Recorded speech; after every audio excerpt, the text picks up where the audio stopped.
Жалпы бүгінгі жиын мынау Астана қаласы әкімдігінің жанынан дін проблемаларын зерттеу орталығының ұйымдастыруымен өтіп отыр. Ол мына КСК дейміз ғой, үйлерге қарайтын мына КСК мекемесі сондай төрағаларына ұйымдастырылып отыр. Бүгінгі жиында айтылған әңгіме жалпы мынау діни терроризм мен экстремизм және деструктивті діни ағымдардың алдын алу. Өйткені қазір таңда мынау діни деструктивті ағымдардың жетегіне іліккен азамат-азаматшалар, енді олардың белгілі мекемелері жоқ. Олар мешітте ешқандай мекемеде олар өздерінің уағыздарын, өздерінің сенім идеологиясын жүргізуге рұқсат берілмейді. Мешіттің аумағында. Сол үшін олар не пайдаланады? Осы пәтерлерді, үйлерді пайдаланады. Сол үшін бұл кісілердің осы ағыммен күресуде орындары бөлек. Сол үшін бұл кісілер ағымдардың түр сипатын, олардың тарихын, негізі мақсатын, олардың идеологиясын, олардың алдын алу, оларды тану, белгілі мекемелерге, мешітке хабарласып, ол мамандармен сөйлестіріп, бұлардың алдын алу жұмыстарын жүргізу үшін өте бұлар маңызды. Сол үшін бұл кісілерге осы ағымдардың түр сипаттары, олардың тарихы, олардың алдын алу жолдары, қандай сайттар, интернет, ғаламтор желілеріне, қандай парақшаларға кіру арқылы мәлімет алуға болады, сияқты осындай мәліметтер берілді.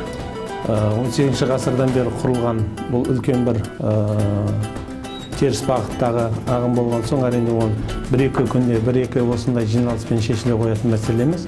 Біз мемлекеттік мекемелермен бірігіп отыр, әкімшіліктермен бірігіп отыр, дін істер комитетімен бірігіп отыр, Қазақстан мұсылмандар діни басқармасы қарамағында 30 шақты республикалық ақпарат насихаттау бар. Әрбір қалада, қазір Астана қаласында 25 дін маманынан құралған білікті жергілікті ақпарат насихаттау мүшелері осындай мекемелерде, жеке мекемелерде, мемлекеттік мекемелерде осындай түсіндіру, насихаттау жұмыстары жүріп жатыр. Әрине, ол бір ғана кездесу жеткіліксіз.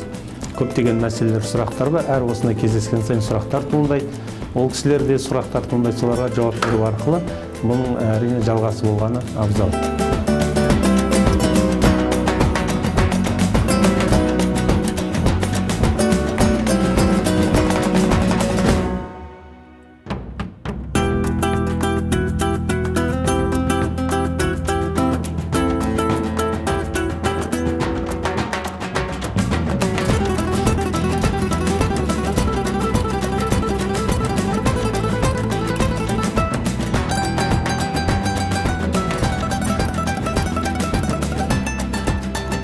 Бүгін Есіл ауданы әкімдігінің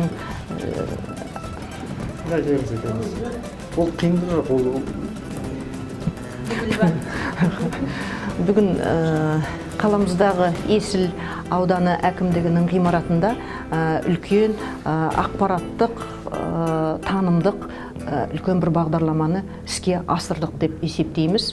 Себебі мынау тұрғындардың арасында жүргізілетін ақпараттық жұмыстардың ішіндегі бір үлкен қомақтысы да бүгін осы Есіл ауданының территориясында болды деп есептейміз. Себебі мына мен өзім Астана қаласындағы мәдениет және даму қоры ұлағат деген қордың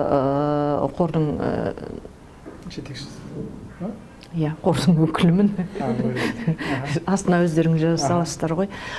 Мен миымда әсем тұр ана жақта. Қазір күтіп қалды, қазір сағат 6-да кешігіп қалдым деп. Жылдам айтсаң, жылдам сатамыз. Сол жақтасып қалдым да, мен басқа жаққа кетіп қалды. Бұл шараның маңызын жалпылама айтып өттіңіз, осы діни, осы тұрғындардың арасында ақпараттандыру жұмысы жүргізілді деп есептеуге болады. Бүгін КСК-ның басшыларының адамдарын жинап өткіздіңіздер. Енді осы жерде өзіңіз не айттыңыз? Сонда бір Бір осы бүгінгі жиында болған маңызды мәселелердің біреуі біздің қалалық Астана қаласы әкімдігінің жанынан құрылған ақпараттық түсіндірмелік топтың мүшесі боламыз. Соның екі мүшесі келіп бүгін дәріс сабағын өткіздік осы Есіл ауданының әкімдігінің ғимаратында. И содан бір байқағанымыз, қаншама ақпараттық насихат жұмысын жүргізсек те, ақпараттық түсіндірмелік жұмыстарын жүргізіп жатсақ та, кездесулер жастардың арасында, оқу орындарының жастарының арасында, үлкен қызметкерлердің, жас мемлекеттік қызметкерлердің арасында, одан былай қала берді, қарапайым тұрғындардың арасында осы жылдың басынан бастап ұлағат қоры Астана қаласы жастар ісі жөніндегі басқарманың тапсырысыменен үлкен ауқымды жұмыстар өткізіп жатыр. Соның ішінде бір байқағанымыз, қаншалықты осыған ұқсас жұмыстар жүріп жатпаса да, тұрғындардың арасында ақпараттың жетіспеушілігі, арнайы ақпараттың дер кезінде өзінің тіке қажет етіп тұрған нысанасына дер кезінде түспеуі деген проблемалар, мәселелер әлі бар екендігіне біздің көзіміз жетті. Оған дәлел, кеше ғана біз Қазақ заң университетінің студенттеріменен кездескенімізде, бізді 1 сағаттық дәрісіміз өткеннен кейін де 25-27 минуттай уақытымызды жеке сұрақтарына қалдырып, жастар бізді қоршап алды. Бүгін өздеріңіз көргендей, залдан қаншама сұрақтар қойылды.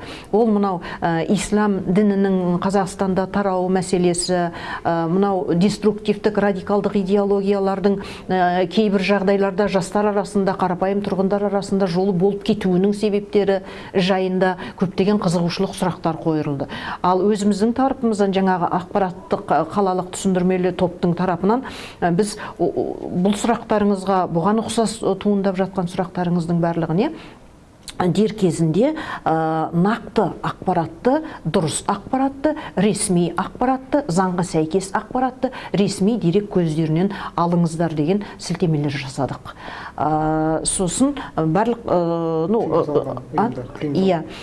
содан кейін біз үлкен бір блогымызды, бір сұрағымызды, мына бүгінгі күнге дейінгі Қазақстан территориясына өмір сүруіне тиым салынған деструктивтік ұйымдар, экстремистік бағыттағы оның ішіндегі ұйымдар, анау оккульттік деп айтады әртүрлі бейресми топтар, адамдарды көпшілігін жинап алып, әртүрлі өзінің идеологиясын айтатын топтардың мынау Қазақстан тұрғындарының сана сезімін, жүрегіне, олардың алдына қойған мақсаттарын іске асыруға, болашаққа деген талпыныстарын, жастардың білімге, ғылымға деген талпыныстарына кедергі жасайтындай ұйымдардың іс әрекеттерін тексеріп, олардың заңға, іс әрекеттерінің заңға томпақ екенін дәлелдеп, олардың өміріне тиым салынған болатын. Солар бүгінгі күнге дейін 21 осындай ұйымның тізімін біз жаңа залға көрсеттік.